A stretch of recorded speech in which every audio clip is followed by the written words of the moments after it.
Okay, everyone, give a little quick update here. It was 70 yesterday, mid-morning. I was in a short sleeve shirt and it was beautiful. About 1 o'clock in the afternoon, it turned off cold and the wind switched out of the north at about 40 to 50 mile an hour gust. And it was about 30 when I come in last night. And needless to say, this morning it is 25, but with the wind chill, I think it said it feels like 10 degrees out, but it's 25 right now. The high's 40, 42, and then the low tonight's 17. Little update on this skid loader. I took it to them. They was going to get it in the shop that afternoon. Well, then finally they said, unload it. We're going to take the pin out. The whole bushing could be wore out.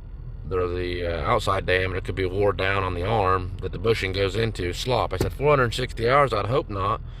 So they took the pin out, and the guy felt it. Yep, it needs a whole new bushing. We got to cut that whole old bushing out off the arm. It saddles up in there, and it's got two long welds on top and bottom. They said, we got to cut that out with a torch, clean it up, put a new one. I said, okay, you got it? No, it's in Hutch. We'll have it tomorrow. We'll have your loader done tomorrow. It'll be to you tomorrow, guaranteed. Get it to you. Said, put a bushing in it. It ain't going to last. There's enough slop. So that's weird, 460 hours, and I'm easy on my machine. I mean, I can't believe it's got enough slop to need the whole freaking arm, ear cut off the arm, and a new bushing to get the tolerance right for the inside bushing. But so that would have been on let's see, today's Wednesday. That'd have been Monday. So I went and got a mini excavator. I'm down south 15 minutes doing excavation work yesterday. Didn't get done. I'm going to do it today. Still got the open-ended job out west, the shed pad I got to go out and finish at some point. They're going to get a hold of me yesterday, have it done. I was going to make them bring it to me. I never heard from them at all. Not one word out of them, and it was going to be done yesterday. So 6 o'clock rolls around. I text my sales manager, hey, where's my loader? What's up? Never heard a word out of anybody. It's got to be done. I don't know. I've been busy. I haven't even talked to them, but I know they was working on it, but I'm not sure how close they are to being done. Well, you and the other guys told me it was going to be done yesterday. So now here we are at 9 in the morning on Wednesday, 3 days, and I was going to have it yesterday, the day after I took it to him. Today's Wednesday, and didn't know if they'd have it done today, is what he told me yesterday. So, hey, I got this job. I got to shut up trenches. I got to get these trenches pushed shut this afternoon. I'd come get this other old Bobcat, but it's not really, I mean, come on, guys. And he told me he would send me a new machine. They didn't have any used machines on their lot. He said I could take a brand new machine as long as I washed it and cleaned it up when I was done. That was yesterday to go to Goddard. I said, I got 8 or 10 hours of work left. He said, well, I can't let you put more than 3 or 4 hours on it because it's a brand new machine. And I kind of get that, but maybe you should keep a couple used machines for people for like when shit breaks down. So long story short, I didn't take the machine because then he's like, well, if you're putting more than 3 or 4 hours, I don't want you to take it. I said, fine, I'll go rent one. So I went and rented one, $370 for the day. That cost me $370 out of my pocket that I didn't quote in the job because I didn't think my freaking skid loader was going to break down. But I guess that's my own fault for not quoting it that much higher. It's a John Deere. I guess I should expect a breakdown every time I get in it. So, I went and got the job, well, not done, but I got that much closer. I got about 3 hours left, and I told the guy, I said, hey, I was going to come back in the morning, which would be Tuesday.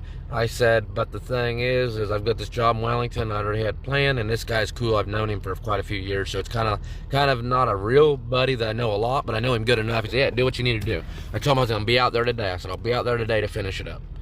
Well, I ain't heard from him. And I got the job in Wellington needs 3 hours, and the one in, out west probably needs 3 hours in the shed pad. That's 6 hours. Well, he said, well, you come get the loader. We can't bring it to you, but you come get a new one if you need it for 3 hours. I'll get you a new one today. That's what he told me last night. I thought, well, that ain't going to do me no good. Time I drive to Wichita and back to Wellington up out west, it ain't going to be good. So I was like, whatever. I said, I guess, I mean, it's cold. I said, just let me know what you come up with. I said, I got to do something. So he said, oh, I'll let you know what we come up with on yours. I don't know if it'll be done or not. And I ain't heard from him. It says 9 o'clock, and they start at 8. And I haven't heard a word out of nobody yet. So, yeah, I guess I go on to my excavation job, try to finish it up, leave the trenches open. And then, I mean, I could push them shut, some of them with the blade on the front of the Mini. But these are so tight quarters around a pool, in-ground pool and concrete. And then there's 2 to 3 foot between the house. And it's going to be tight.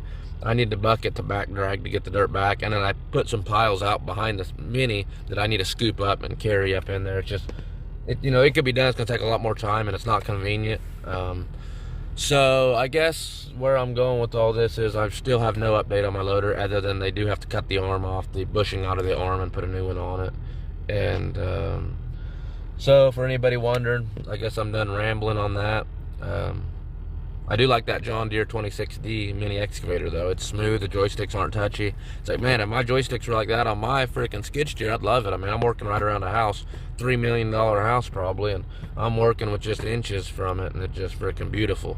No trouble at all, guys. So I guess I'm waiting on my other guy to get here so we can get started. I told him, you know, probably be here around 10 or 11 with it being cold, but I guess that's where I'm going to leave this video. I'll get some more videos. Like I said, I've got those videos of the shed pad I want to upload, but it's going to take a little bit of time because it's a pretty big video. Probably going to be a 30-40 minute video. It'll be a good one, but I got to do some editing and stuff, and then I'll get some videos of the trenching I'm doing down in Wellington. But in the meantime, I was giving you guys a little life update on the loader, and we're still staying to the grind and keeping after it. So stay tuned, guys.